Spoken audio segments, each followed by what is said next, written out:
Halo Kak Ola. Halo Kak Dewi, selamat sore. Hai. Apa kabar Kak Dewi? Baik, Kak Ola gimana kabarnya? Sehat Kak Dewi. Sehat. Oke. Menarik yang tadi kita bicarakan ya sebelum ini. Oke. Nah, apa nih yang akan kita bicarakan pada sore hari ini Kak Dewi? Yang pasti kan kita sebenarnya ada rencana untuk ngobrolin soal ini loh Kak Ola. Ada masa di mana kadang kita itu kalau lagi apa ya, sedih atau lagi banyak pikiran, bawaannya mau makan terus. Atau kadang sampai teman itu ada yang nyeletuk, kamu tumben amat hari ini kayaknya makan terus memamah biak tanpa henti. Betul. Nah itu mungkin yang kita sebut sebagai emotional eating ya teman-teman. Jadi emotional eating ini menarik Kak Dewi. Dia adalah suatu bentuk perilaku makan yang dilakukan seseorang lebih karena kondisi emosi tertentu yang dia rasakan, bukan karena dia merasa lapar Kak Dewi. Berarti ketika memang dia seperti yang tadi aku bilang, kalau memang dia ada emosi tertentu, ada galau, ada sedih, atau ada marah, atau ada cemas, atau apapun itu, larinya ke makan gitu ya Kak? Betul. Nah ini adalah suatu bentuk cara yang dilakukan seseorang sebagai defense mechanism dia. Nah untuk katakanlah macam-macam Kak, untuk menggantikan emosi yang dia rasakan, untuk mengurangi emosi yang dia rasakan gitu ya. Nah dia memilih untuk makan berlebihan seperti itu. Nah cuman kita perlu lihat juga nih, ternyata emotional eating itu tidak begitu efektif untuk mengatasi permasalahan yang sedang terjadi atau untuk mengatasi emosi-emosi yang dirasakan individu. Oke, sebelum kita lanjut ke yang bagian itu ya Kak Ola. Tadi kan Kak Ola sebutnya beberapa kali adalah kalau misalnya dia punya emosi tertentu akhirnya larinya ke makan sebagai bentuk coping gitu kan. Apakah memang yang makan berlebihan ini yang masuk dalam kategori emotional eating gitu? Karena ada beberapa orang gitu, kalau misalnya dia lagi nggak enak hati, lagi patah hati gitu misalnya ya, atau lagi galau, justru kebalikannya, justru balik kayak misalnya nggak mau makan atau nggak minat makan atau bahkan sampai diingetin, kenapa sih hari ini kamu nggak makan gitu misalnya. Apakah itu nggak termasuk nih? Nah itu termasuk juga gitu ya, termasuk juga. Jadi ketika seseorang katakanlah gitu ya patah hati, kan emosinya cenderung negatif ya. Nah bisa saja dia mengcompensate gitu kan ya, cara untuk mengatasi perasaannya dengan mengurangi makan. Jadi makannya dalam porsi yang lebih sedikit dan dia berharap bahwa patah hatinya itu tercover gitu dengan mengurangi porsi makanan yang seharusnya. Tapi kembali lagi Kak Dewi, ini bisa saja berdampak buruk gitu ya kepada kondisi fisik maupun psikologisnya nih gitu ya. Kalau secara fisik, kebayang nggak sih kalau kita makan berlebih sebagai bentuk defense mechanism kita atas emosi tertentu gitu ya.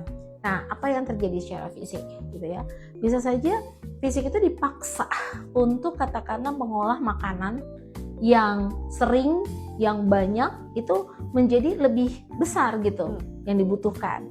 Nah untuk mengolahnya ini berarti kan kita juga membuat kondisi fisik kita ini juga harus bekerja lebih keras ya, lebih ekstra. Nah kemudian ada dampak yang bisa saja berpengaruh pada metabolisme tubuh kita, termasuk juga kecenderungan untuk bisa mengalami obesitas Kak Dewi. Itu dari aspek fisik gitu ya yang kita bisa lihat dampak dari emotional eating ini. Nah kalau lihat dari katakanlah secara psikis gitu ya, sebenarnya when you do emotional eating tidak sepenuhnya gitu bisa mengatasi perasaan yang memang dirasakan. Jadi coping strateginya itu adalah tidak efektif, bahkan bisa saja memperparah kondisi psikisnya. Karena apa? Karena bisa saja ada yang mengalami kondisi rasa bersalah, guilty feeling gitu pasca melakukan emotional eating. Karena memang bisa dipahami Kak Ola, dalam artian gini, kan tadi disebutkan adalah makan itu sebagai bagian untuk mengkompensasi perasaan yang dia rasakan. Artinya dia memahami bahwa dengan aku makan, harapannya adalah aku jadi merasa lebih baik, aku jadi merasa lega, atau bahkan aku jadi happy gitu ya. Padahal seperti yang tadi Kak Ola sampaikan, itu bukan sesuatu yang akhirnya menjawab situasi yang sedang dia hadapi gitu kan. Betul. Nah, jadi kita perlu juga aware nih sebenarnya terkait perilaku makan. Kita spesifikkan pada perilaku makan. Kapan sih gitu ya kita perlu untuk mengkonsumsi makanan gitu kan ya. Idealnya kan adalah ketika tubuh menunjukkan signal-signal merasa lapar. Artinya gitu ya, cadangan makanan itu sudah habis yang ada di dalam gitu ya, dan tubuh kita jadi kerujukan dan kita butuh energi untuk beraktivitas. Otomatis gitu ya, tubuh mengirimkan signal gitu ke otak untuk yang mencari makanan gitu ya, mendorong kita untuk mencari makanan gitu ya, kita makan. Dan seharusnya kita juga peka nih bahwa sudah kenyang gitu ya. Tapi pada orang yang mengalami emotional eating akibat emosi-emosi tertentu gitu ya, mereka umumnya tidak peka gitu terhadap momen kapan mereka harus makan, kapan mereka harus stop makan. Nah, karena tadi kan makanan untuk menjawab perasaan yang dia rasakan, sementara perasaan ini kan sangat-sangat subjektif ya. Ketika memang yang dirasakan belum berubah, ya akhirnya dorongan untuk makan, untuk memuaskan bahwa aku perlu bisa mencapai rasa itu yang aku pengen, ngerasa lebih baik dengan makanan gitu. Sementara ya itu tadi tolak ukur bahwa kapan itu kenyang, kapan itu lapar, kapan itu memang badan kita butuh, kapan badan kita sudah cukup gitu kan, itu menjadi terabaikan gitu kan ya Kak ya. Betul banget. Jadi kita pun juga harus menyadari ini nih ya, bahwa emosi itu pasti sesuatu yang bisa saja kita alami berbeda-beda setiap harinya gitu ya. Ada perasaan sedih, senang, marah, kesal dan seterusnya. Nah, seharusnya gitu ya kita juga tahu bagaimana meregulasi emosi itu. Ya, bukan mencari cara-cara tadi yang untuk mengkompensate emosi yang kita rasakan, malah jatuhnya pada perilaku makan yang tidak tepat. Gitu. Berarti kalau memang ini situasinya yang terjadi, apa sih sebenarnya yang teman-teman bisa lakukan? Yang pertama, yuk biasakan diri kita itu mengenali kondisi fisik kita, terutama adalah mengenali signal tanda kapan kita merasa lapar dan kapan kita harus stop makan karena sudah merasa kenyang. Itu dulu, Kak Dewi. Kebanyakan dari kita itu kadang-kadang tidak peka, gitu ya. Nah, terkait dengan signal-signal itu. Nah, kadang makan di luar waktu jam makan gitu ya, atau misalnya tadi tidak mengenali signal kenyang malah berlebihan. Nah, ketika dia mengalami emosi tertentu gitu kan ya, bisa saja gitu ya dia larinya kepada emotional eating tadi. Jadi kenali nih ya signal-signal dari fisik kita gitu ya, kapan kita merasakan lapar dan kapan kita merasakan harus stop makan karena kita sudah merasa kenyang. Yang kedua adalah kita harus kenali emosi kita ini gitu ya. Apa yang membuat kita merasakan emosi tersebut? Apa yang men-trigger ya? Baiknya adalah memilih coping strategi gitu ya yang berfokus pada penyelesaian masalah. Gitu, bukan kepada mengkompensate itu menjadi bentuk lain seolah-olah kita merasa lebih baik. Padahal dalam kenyataannya belum tentu itu menyelesaikan akar permasalahannya. Jadi kita tahu gitu ya, ada teknik-teknik yang mungkin lebih tepat adalah problem focus coping gitu ya, mencari penyelesaian masalah yang sesuai gitu ya. Nah, yang berikutnya adalah juga kita upayakan gitu ya, mencari teman bicara terkait dengan perasaan yang kita rasakan. Nah, itu penting banget. Misalnya seperti kita nih ya, ngobrol gitu ya, menceritakan gitu. Biasanya itu juga sudah bisa merilis emosi kita. Rather than kita pergi gitu ya ke tempat makan sendiri pula gitu. Nah, itu biasanya membuat kadang-kadang kita tidak punya kontrol. Kalau misalnya kita mengajak teman, lumayan ya, jadi temennya juga mungkin bisa makan bareng, tapi paling nggak dia bilang, kok makannya banyak banget sih, kamu ada masalah apa sih? Jangan makan banyak-banyak, coba ini udah stop, ayo kita ngobrol aja. Artinya kan di situ juga kita butuh yang namanya support system. Gitu. Nah, itu juga akan membantu kita untuk mengatasi perasaan-perasaan yang kita rasakan.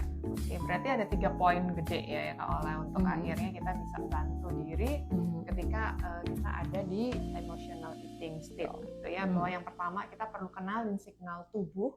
Ini apa sih? Kapan kita kenyang, kapan kita lapar, kapan kita butuh makan, kapan kita butuh stop gitu kan. Signal tubuh kita perlu cermati gitu. Kemudian yang berikutnya kita kembangkan strategi untuk coping mechanism, problem solving gitu kan. Ada emotional focus coping, ada problem focus coping yang tadi Kak Ola sempat singgung, ada meregulasi emosi gitu ya dengan cara yang lebih tepat. Kemudian fungsi dari support system itu juga sangat penting ya, bahwa ini juga bisa membantu kita untuk merilis ketegangan yang kita punya, beban pikiran yang kita rasakan, kita sharing dengan orang terdekat. Dan ketika kita lakukan makan bersama gitu kan, bisa jadi teman kita yang notice, udah dong, udah cukup dari tadi mau makan terus gitu kan. Betul banget. Setuju Kak Dewi. Paling tidak langkah-langkah ini merupakan langkah-langkah yang bisa dilakukan di awal. Nah setelah itu kalau dirasa butuh bantuan profesional, bisa hubungi psikolog yang ada di sekitar kalian. Itu juga akan bisa sangat membantu menemukan permasalahan yang sedang dialami. Karena biasanya bicara dengan profesional akhirnya kan dieksplor ya semua aspek untuk akhirnya mengenali apa sih pendekatan apa sih yang cukup efektif. Yang tadi kita Paula sebutkan bahwa bagaimana sih akhirnya merujuk pada situasi yang terjadi, bagaimana tindakan-tindakan yang efektif dan tindakan-tindakan yang tepat untuk akhirnya bisa menemukan solusi gitu ya, tindakan-tindakan yang menjadi solusi yang lebih pas. Setuju sekali.